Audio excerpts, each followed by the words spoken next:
Just a quick video to show what a 6 or 7 year old Mazda looks like after 7 Canadian winters with lots of salt and all sorts of great things. So you can see, obviously the rotors are, this guy are fairly new.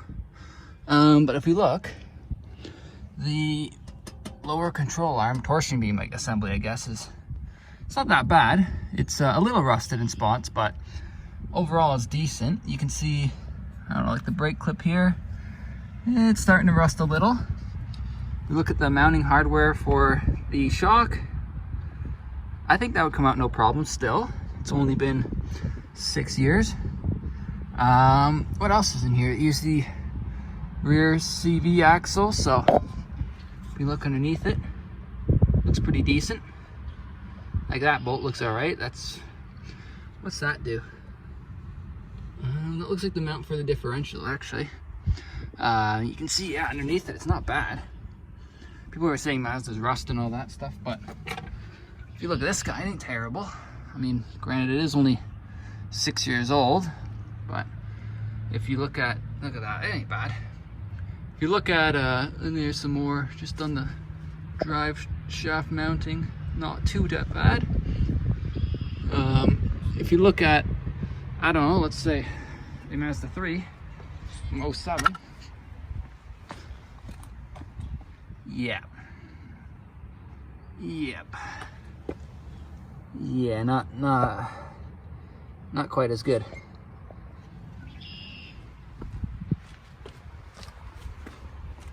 No. Not quite as good. But this one ain't bad. It's funny how these went to the torsion beam on the rear and everyone complained about it, but I mean the 3s did. So they share a similar setup. There was no more independent suspension, or true independent at least. So it's interesting to note, but I think this car drives pretty good. I don't really think the ragging on the torsion beam rear was really that much of a big deal. It seems to drive pretty good, but anyway, I just want to make a quick video on these cars because they're kind of neat. All-wheel drive little CX-3 is what this is. I should mention that. I forgot how nice these cars are inside. The CX-3 with, they call it the quote luxury package. It's really nice actually. I just drove around the block just to make sure the tires don't fall off, but yeah, it's got heated seats, it's got AC, CD player, you don't see that anymore. It's got the screen here, it's got leather wrap wheel, cruise control, sunroof, leather seats, well, imitation leather, but it's still pretty good. An actual e-brake, which is pretty cool. No armrest though, which is not stupid, but I know they added that for this year after this, and you can buy one too, but it's all padded up here, it's padded down here. It's got the vents that are my favorite. Just really, you can hear like a click. They're really nice. And then you have this cool hidden vent that's part of the dash, so that's pretty cool. Yeah, it's a very nice car. Lots of trim in it. That's nice. Sunroof controls are there. It's yeah, just thought I'd do a little quick video on this thing too. I forgot how nice these cars are.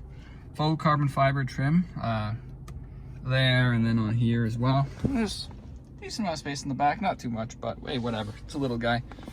The sport button. It's also got the BMW iDrive-esque thing, which is a touchscreen, but ironically enough, it's a touchscreen when you're stationary, but not when you're moving. So that's kind of weird. I think there's actually a way you can do anything with that, but yeah, there we are. I'll catch you guys in the next video. I just thought I would throw this little guy on. Runs like a top, 92K. Pretty cool little cars, all-wheel drive.